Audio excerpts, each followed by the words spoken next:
You guys pumped? I'm pumped.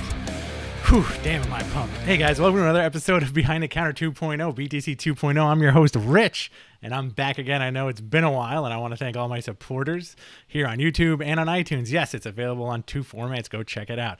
Lots to talk about today, some new and fun stuff, but let's get right to it. Today, I chat with artist Juan Ferreyra, artist extraordinaire, who just finished up an exclusive deal with Marvel, and guess what? He will be drawing the Flash movie prelude miniseries, Flash, the Fastest Man Alive. We didn't get to talk about that project because it was announced after we had the interview, but we did touch base about him drawing the Flash, which is kind of like a weird, cool coincidence and a happy accident for our conversation. Stick around after the interview. I'm going to talk about my books of the week and my review of The Many Deaths of Laila Starr out from Boom. All right, enough gabbing. Here's Juan. Check it out. Hey, guys. Welcome to the show. Juan Ferreyra. Juan, how are you? Hi, Rich. How are you? Not bad. Thank you. Cool. Thanks for coming on, man. I appreciate it. I noticed you're wearing a Marvel shirt. Is that because you're a current Marvel artist? Actually, no. I put it on just because, I don't know, it was the first shirt comic related that I had in my hand. So. But actually I had a contract with Marvel, like an exclusivity contract, and it ended, but it doesn't mean that I cannot keep working with them. So, that's interesting. Currently, it's like I'm free. I can work with whoever I want. That's pretty cool. How long did that contract go? Because I thought you were still under that exclusive contract with them. I was until like 15 days ago. Wow. So I ended my Spider-Man, spine-tingling Spider-Man story. After I finished that one, it was the end of the contract. So that was for maybe 3 years, I think, or 4 years. I don't know, something like that. Wow. And now I can work with, I don't know, whatever I want to do. And you've been in the business for a while, and you've done pretty much work for every company, right? Yeah, not all of them, but yes, I started at Image Comics in 2004, doing a comic called Small Gods, creator owned. Then I went to Dark Horse, maybe for 8 years. And from there, I went to DC 4 years, and then to Marvel 4 years, I think. So just 4 companies. That's great. So how did you break into the business? Did you grow up a comic book fan? Yeah, my dad used to read comics all the time in my house. We would Argentinian comics and European comics, and I used to watch them all the time. My dad, he knows how to draw. He taught me how to draw and everything, and I used to glance at his comics.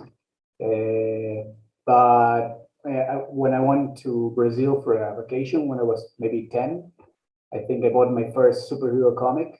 That it was a Superman comic, Action Comics, and I fell in love with medium, so with superhero. And then is when I decided that I wanted to draw comics when I grew up. And I kept drawing comics in school, my own comics. I showed it to my friends, stuff like that. And when I finished high school, I met one of my best, a guy that loved comics, and he had like a printer, and he was a writer, and we came out with a comic together. It was called Elvis Man, about a fat guy that loved to drink beer and fight crime. He fought kind of like the Justice League, but it was kind of like the Boys, but he was fighting against the evil Superman and stuff like that. And that was creator owned. It was my first that's where I started to learn how to draw comics, because I had to do it like I could tell a complete story. I stopped doing just pinups, and I started to tell stories, to do narration.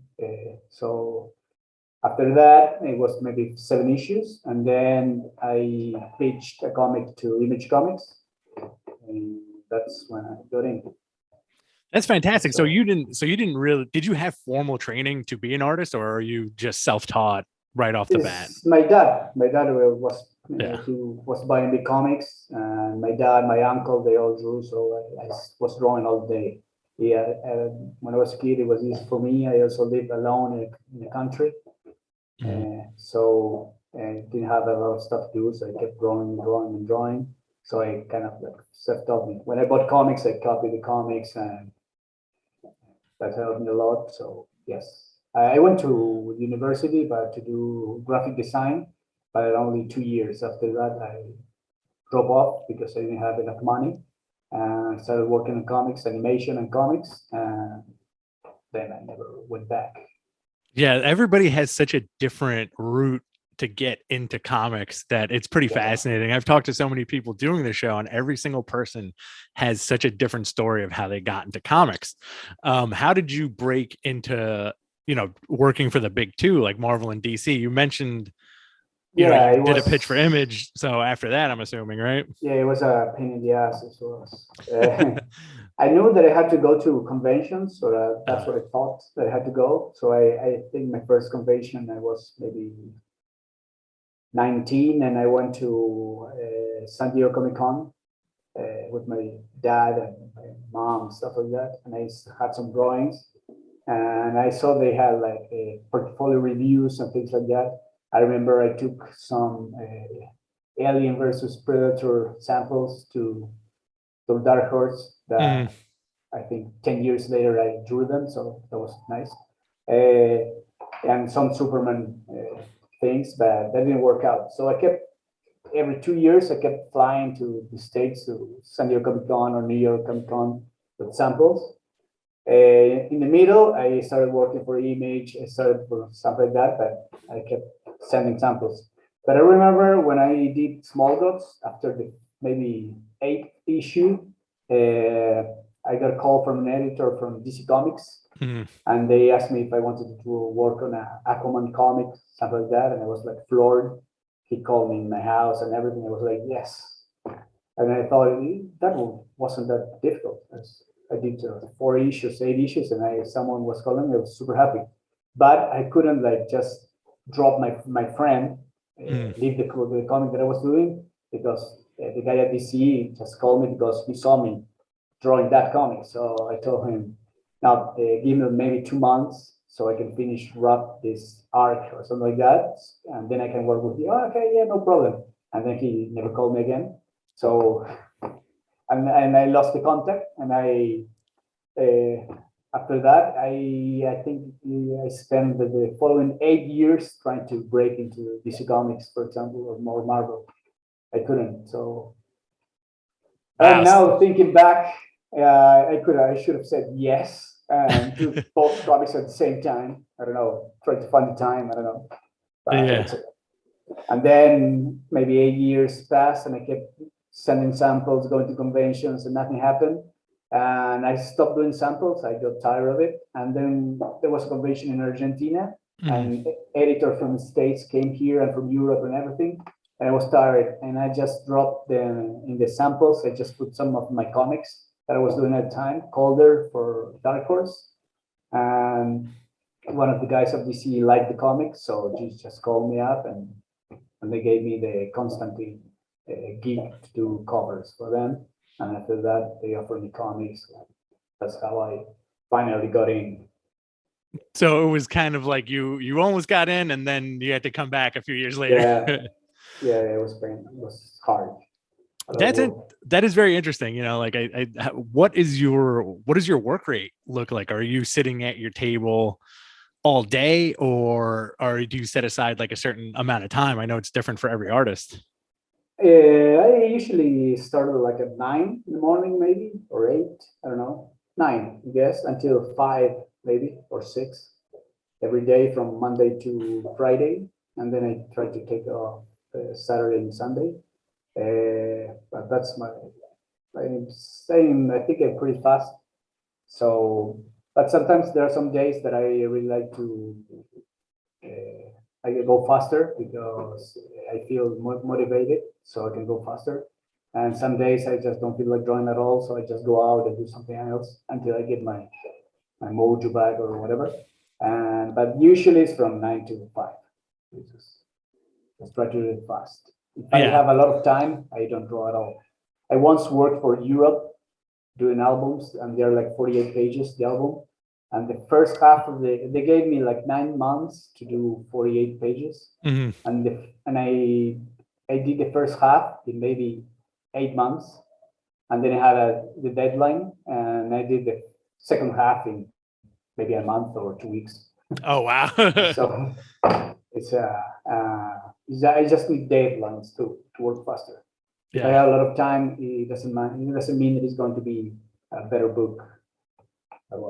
So do you usually, with that being said, is it more of the subject matter, where if you're really into the story you're given, are you gonna put more into it and be able to get something done faster, as opposed to something where it's like you don't really care about too much? Yeah. The story, the most important part for me is the story. If I don't like what I'm drawing, I don't believe in it, or I don't find something interesting to draw, it's very hard for me to do. Thankfully, I work with a lot of stories that I ended up liking, but when I don't like it, it's super hard. It's like I don't spend anything. I don't.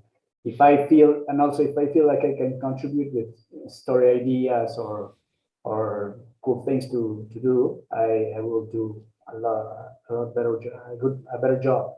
So we spend. I'll sleep. I'll dream about it and try to do the best. So yeah, definitely.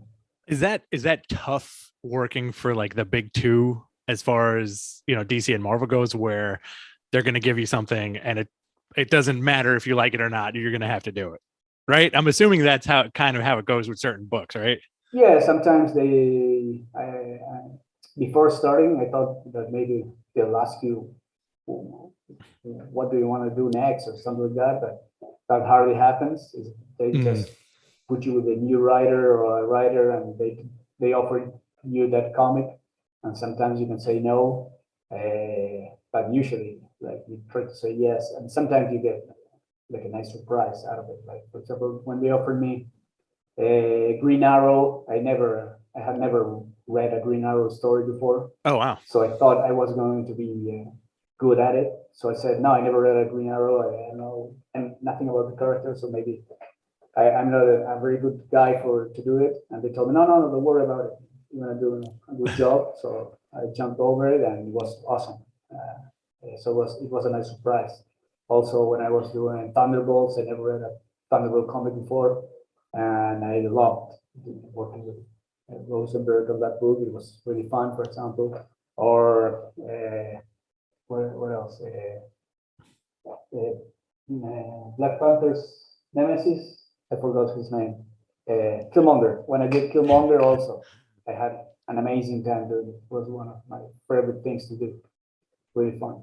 That's awesome. Who are some of your favorite collaborators? Because like you said, if you don't like the story, you're not really gonna focus too hard on what you're doing. I don't know, the ladies that I really like working with, Matthew Rosenberg was nice. Jerry Dugan was awesome. Benjamin Percy also is amazing over at Green Arrow. Jed McKay also was great. I don't know. Saladin that I'm working with him right now, it's pretty good too. Most of the guys, I don't know. You get to work with different writers, and so far, I think maybe 80% of them that were fun to work with. You can tell they're fans and they love doing stories and things like that. It's for passion. I had to work a long time ago with maybe some writers that are not, they are not comics fans. And you can tell on the street, and it's the stuff that they want you to do, or they ask you to do, and they are not very good. I worked with a guy he was like a director, and I know he wasn't very good at it, and the comic was the worst experience I ever had.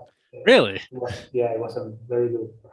I ended up losing money because we had to deliver a comic in time, and he was asking me to change so much of the comic, like in every panel, everything. I felt like I was a puppet.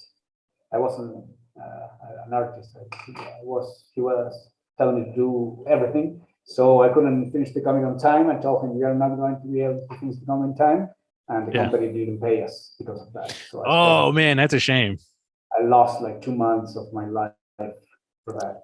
So, that's a shame. I'm sorry to hear that, but yeah, I think the landscape is ever changing, and it seems like in the last few years, like you're kind of getting it's more positive than negative, especially with like comic writers that they're and artists too. It seems like there are so many international artists, and I think the last couple of years, a lot of companies are steering more towards Latino artists, and a few years ago it was the Italians. Now it's the Latinos, and that being said, what is your process of figuring out what to do with a book or with a layout? Are you traditional pen and ink? Are you digital? Like walk me through. Let's say you get a great script tomorrow from Jerry Duggan. What are you going to do with that? And first I read it all across, and so I just figure out my head what's going on.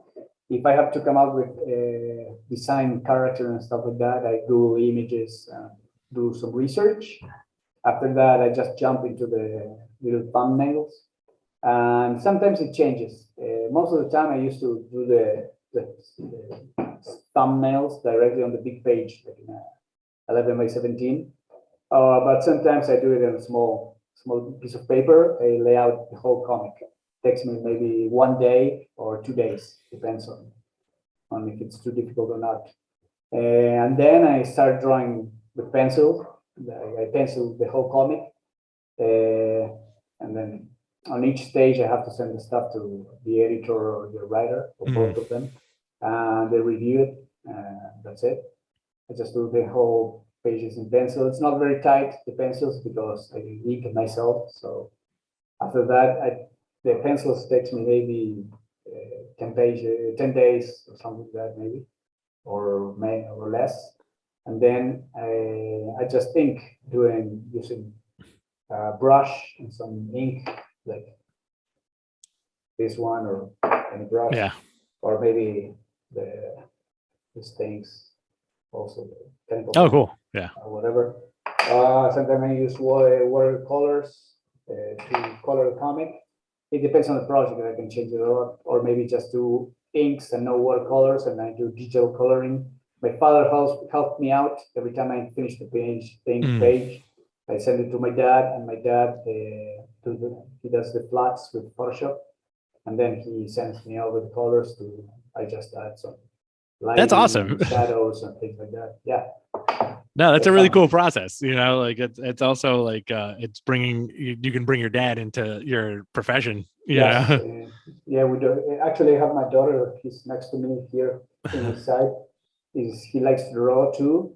And there were the comic that I did with Jerry Duggan. It was Punisher Kill Crew, for example. It was about some monsters that came to New York and killed a lot of kids, fathers. They ended up being orphans. Yeah. So Punisher asked the kids for them to draw the monster that killed their parents. So for that, I had my daughter to draw all the monsters, to invent monsters, like to come out with new monsters. I used those drawings, and those drawings are on the comic.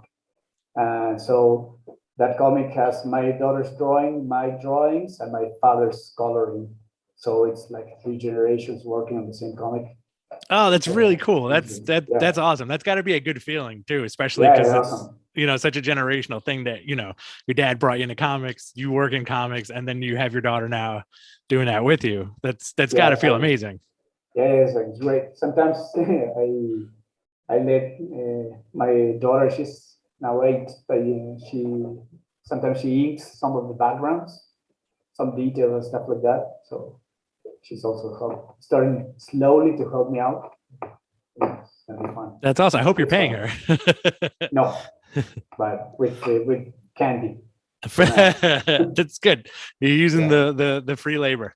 What do you got going on for the future? You said your Marvel contract as of 15 days ago, you're a free agent.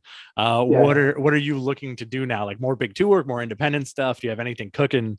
No, I want to do some big 2 stuff.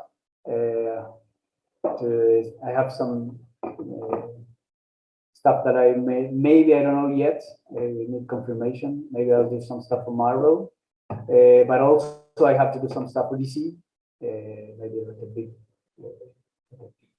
like 38 pages comic, like a one shot, something like that, on a character that I really like, that I can tell about.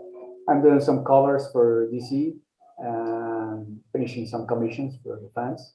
But yes, for now, I just want to keep doing superheroes. My ultimate goal would be like to draw Superman one day. That's my favorite character. That's what got me into comics.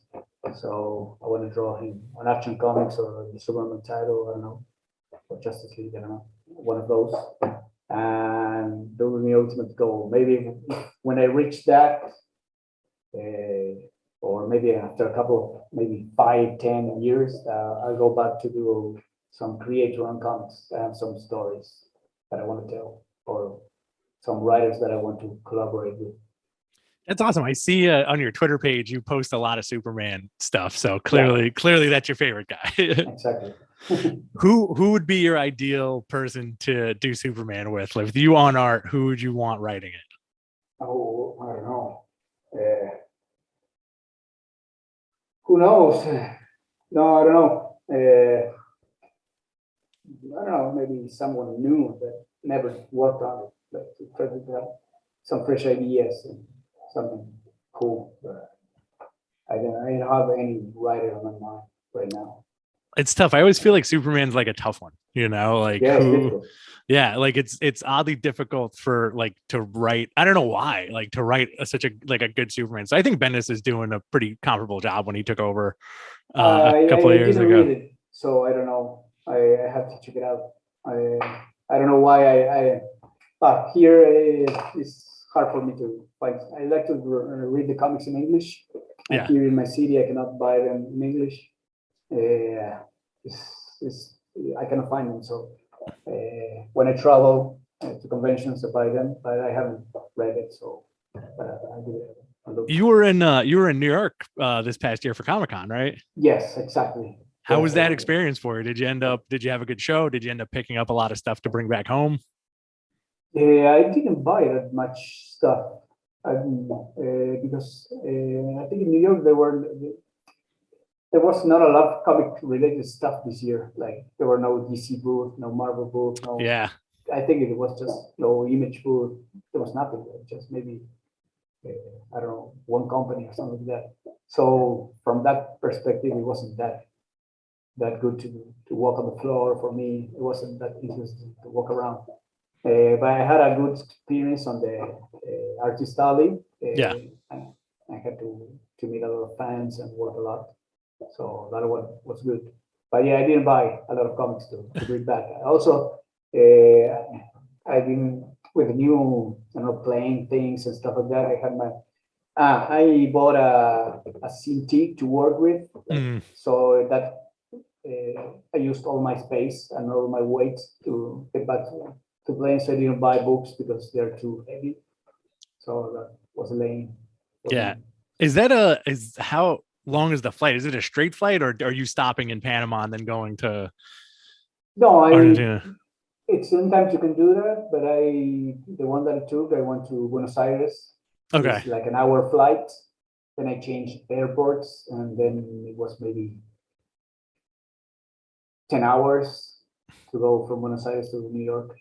That's not bad. But I'm used to it. So it's common. To go to Europe, so that's not bad at all. Yeah, this convention was a little strange because I thought the Artist Alley was the best it's been in years because it wasn't as packed. Yeah, it wasn't packed. I love about it. It was. Yeah, you can walk around. And it was good.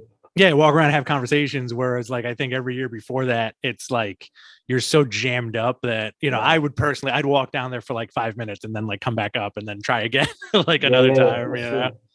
Yeah, I remember every year I ended up having headaches because of all the people, all the noise, things like that. And this year it was okay. So. Yeah. So besides Superman, what other property would you love to be working on?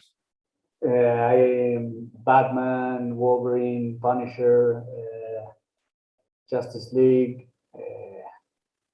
a lot of Flash, uh, the X-Men. I don't know, a lot of Yeah. Constantine maybe, I Swamp would. Thing too. I'd love to see you on all those books, by the way, because your art style Yeah. is very unique. But I think you'd really nail it with X-Men and Flash for some reason. Okay, cool. Yeah, Yeah. because the Flash has like the like such a great rogues gallery. That would be such a great showcase. So like, True. so you don't do the digital stuff yourself. You're very traditional, right? Yeah, pencil, ink, watercolor. I could do it usually, but I don't know. I like working on the paper and getting my hands messy and things like that. It's fun. Yeah. Also, I get to sell the original art. Fans like to buy the original art, so it's better than to. Although it would be nice to do all digital because I like to travel a lot and to travel and maybe be abroad and have just to bring just my tablet and draw over that. Yeah. But sometimes I travel and I have to bring my table, my scanner, the pages. It's a hassle to do. It's a lot. Yeah. Especially like if you're going far, you Yeah. got to bring like it's weighing you down. All right, Juan, I got a couple more questions and then Yeah. I'll let you go. No problem. So Juan, I asked this, every one of my guests has a different answer. What is your favorite sandwich? Sandwich, Yeah. like not sandwich, or it could be a hamburger. It could be or- anything that's between two pieces of bread. Yeah, well, I love sandwiches. It's like my favorite food ever. I think that I even like to have a sandwich of bread, like bread between two different type of breads. So Oh, really? that's like the ultimate sandwich. No, I love hamburgers. Yeah, but any hamburger, I could. Like we have either meat and a lot of cheese and whatever. Yeah. Just like I like different type of sandwiches. I know, but one of that I've been trying right now sandwich that is not hamburger because hamburger is my favorite.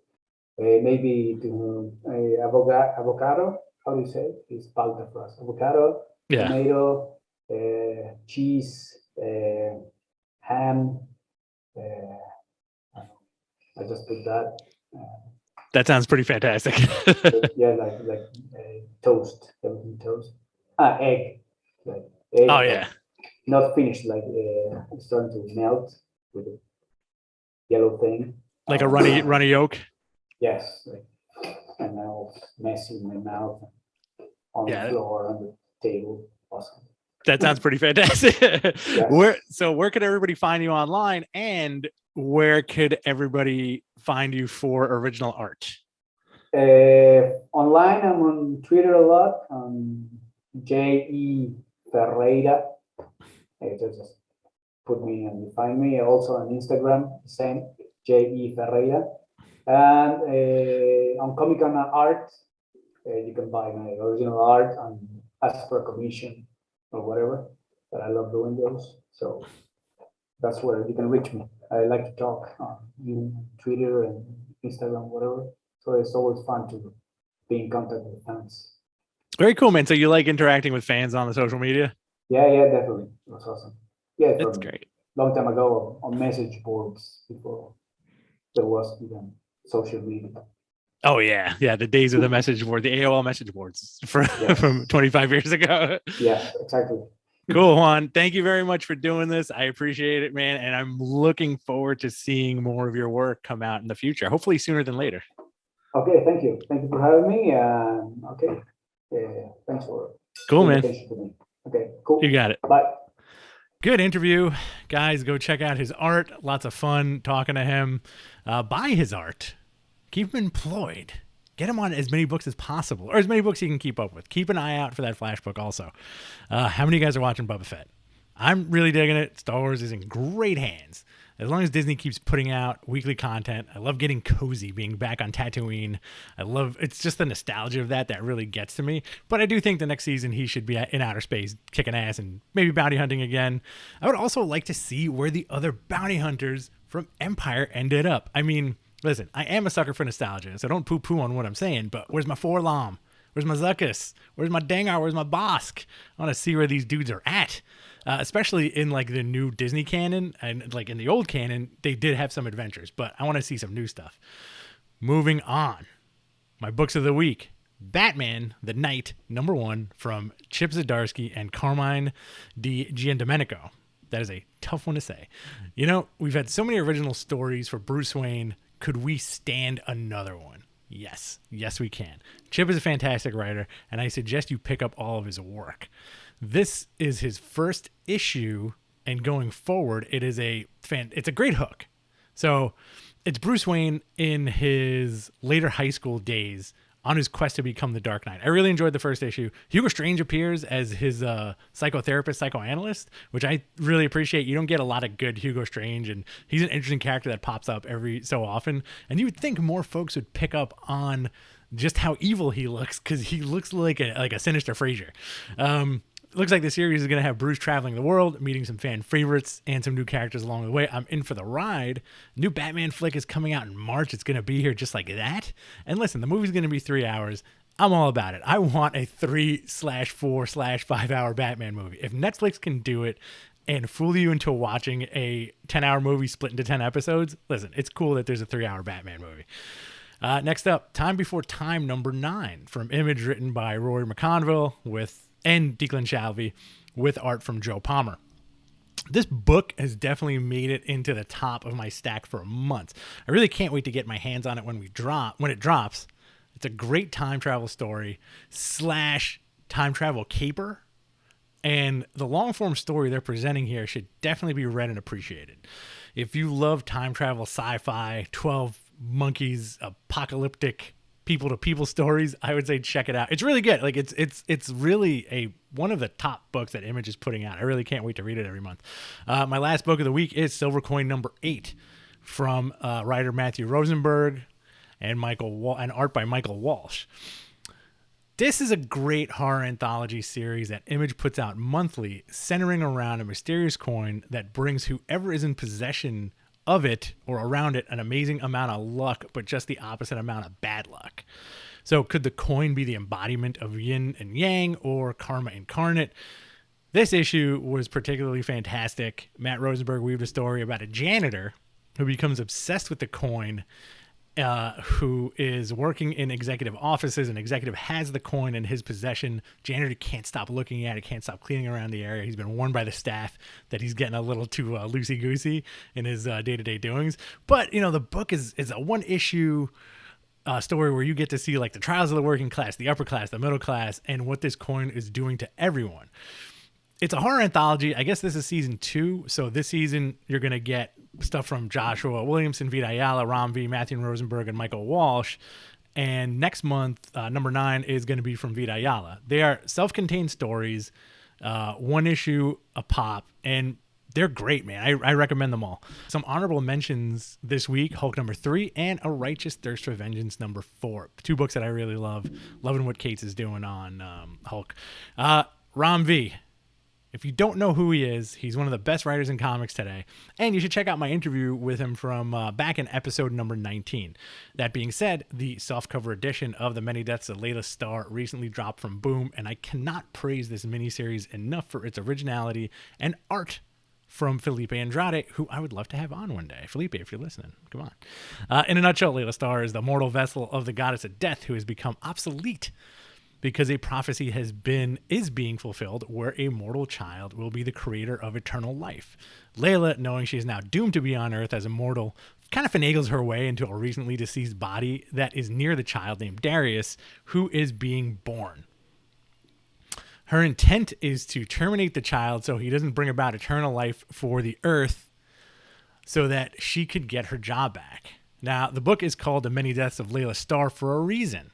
It's not just a play on words with her being the goddess of death. She dies in mortal form, but keeps getting resurrected by an old colleague, Prana, the god of life. And by colleague, I mean, they set this book up, Ram sets this book up to have the deities and abstract concepts put into executive office structure, and I find that very delicious. I just eat it up. So when Leila dies, she ends up coming back and moving forward in time, and as that happens, Darius grows older and older, and she's worried in her mortal form that the prophecy is going to be fulfilled. Now, whenever she visits Darius and sees him, death seems to surround him. And not to give anything away, because I want you to read this, clearly this isn't your punch superhero fare, and this is A-okay, because you can do anything within comics. This is a perfect example of an amazing comic book that is full of philosophy, intellect, self-reflection, and touches on the connective tissue that we share as humans, even though we are strangers on Earth. This collection is definitely going to be on my shelf for life, and if you love comics, I think you should pick it up. I really do love this book. If somebody asks me, hey, what are some comics you can recommend me that are non-superhero, this is going to be on the top of my list, along with a book like Sandman or possibly Preacher, which is my favorite. Ram V weaves such a beautiful story that touches on the many aspects and emotions of death and mourning and the joy of life, and the simplicity of watching a sunset and hanging out with your friends and eating some cotton candy at a fair. There's beautiful poetry in this book, as well as the art that goes with it. I don't think there could be a more perfect team for this particular story. All right, guys, that about does it for my return episode. Please subscribe here and on iTunes. Every episode is available under Behind the Counter 2.0, BTC 2.0. Please check out some of the other places I'm at on the internet. I have a film podcast with my buddy Alex called Film Class Zeros. It's on iTunes, where we chat about some flicks we love and if they hold up or if they're worth a revisit. We're starting our social channels, so you can follow us on Twitter at Film Zeros. And of course, Matt Men Podcast that is live every Thursday at 10:30 a.m. You may have noticed my shirt.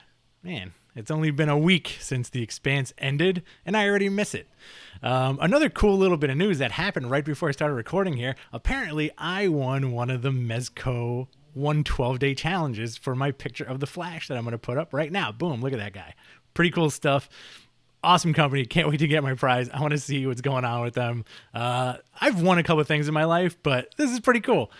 Guys, follow me on Twitter at BTC Rich. If you want to talk about comics, chat recommendations, chat about this episode, leave some comments on this page. Go for it. Don't forget to like and subscribe. And I will see you next week with another interview and some more comic book chat. Later.